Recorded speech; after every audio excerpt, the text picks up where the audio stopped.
We've been wondering whether we are going to get any more presidential debates this election. We, of course, had this now infamous June 27th debate, which in some sense was the beginning of the end for Joe Biden's reelection campaign. Joe Biden has now stepped aside, and Kamala Harris is the presumptive Democratic nominee, having secured the at least verbal support of enough delegates from the Democratic Party to become the nominee at next week's convention. I believe it's next week or the week after.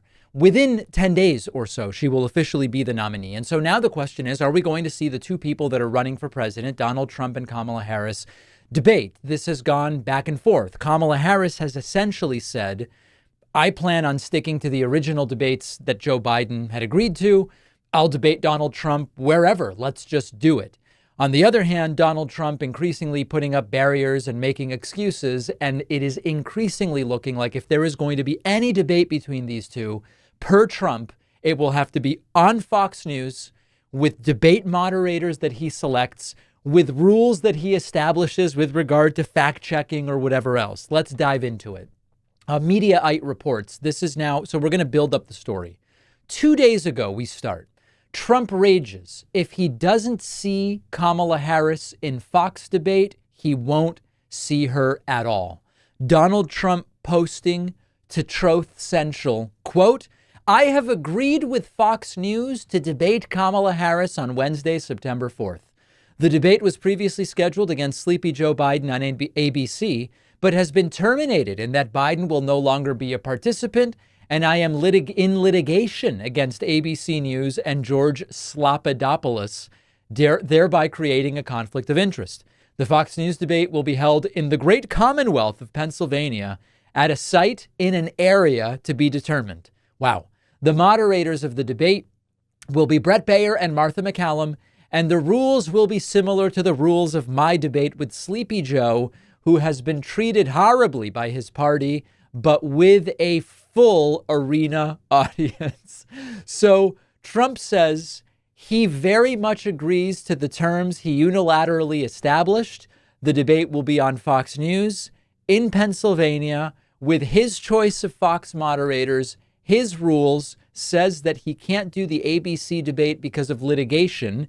Now, he was already litigating against ABC when he originally agreed to that debate, so that explanation doesn't pass the sniff test at all. And he wants the audience to be filled with sycophants who will cheer for him rather than quiet, which would make it much more obvious that Kamala Harris knows a few things and that Donald Trump doesn't know anything.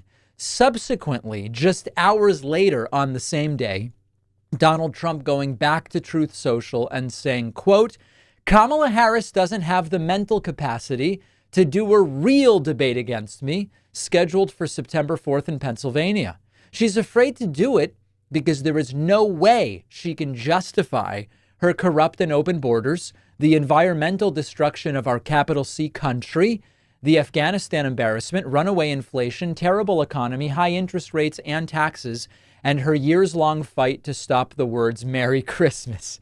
When they bring up the war on Christmas, you know they are losing. I'll see her on September 4th, Trump says, or I won't see her at all.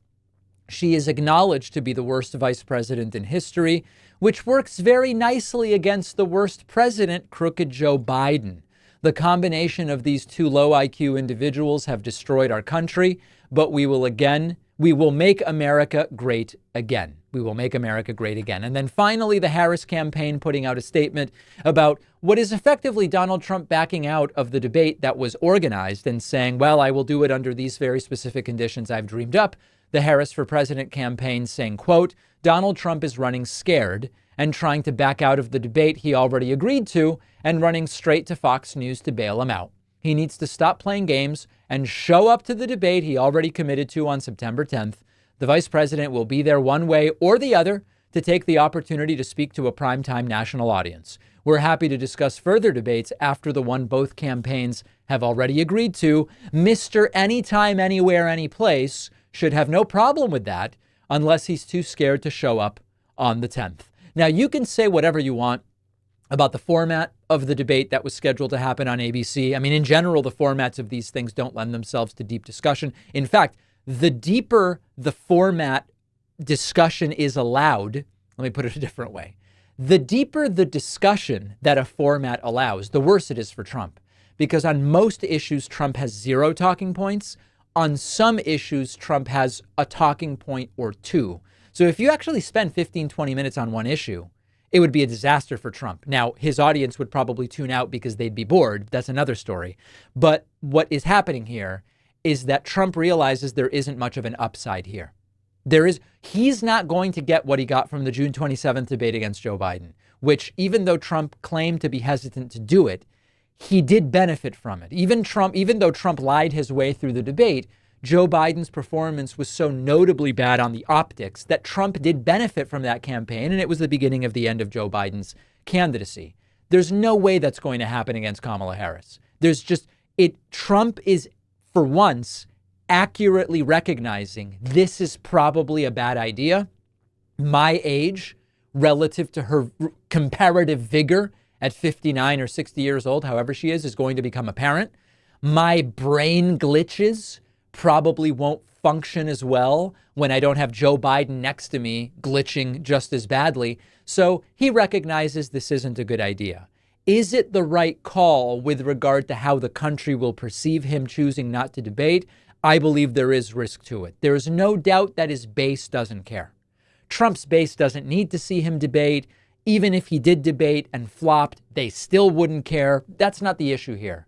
The issue is that if he doesn't debate, there is some group of voters, I don't know how big it is, but there is some group of voters who might say, I can't vote for him after he's very clearly running scared. You've got to go and meet Kamala Harris and have a debate, even if the debate would tell us very little on policy. I think there's a possibility that Trump's calculation on bailing the debate doesn't hurt him with his base, but does hurt him with the admittedly very slim remaining swayable voters. Let me know what you think. Many of us have bad habits we want to kick. Finding motivation can be hard, especially when life gets heavy and the bad habit seems to be what's keeping you sane. Thankfully, Fume is here to help you prioritize your health in a way that will not disrupt your daily life. Introducing Fume's award-winning flavored air device that is quickly becoming the leading alternative to smoking and to vaping. The point of Fume is to satisfy the hand-to-mouth fixation of some of these bad habits, which makes healthy change feel even easier. The Fume device is sleek, it's sophisticated, you can fidget with it. There is no nicotine here, only natural ingredients like plant extracts and oils. There's no electronics, there's no vapor. There is an amazing selection of flavors from the popular crisp mint to the adventurous black licorice and cinnamon hearts. Fume is delicious. It's subtle. You can keep using it without feeling overwhelmed. So start your journey today. Go to tryfume.com and use the code PACMAN to get a free gift with your journey pack, which includes a Fume device, 3 core flavors of your choice, and a cleaning kit. If you are struggling to get rid of that bad habit, try Fume. The link is in the description.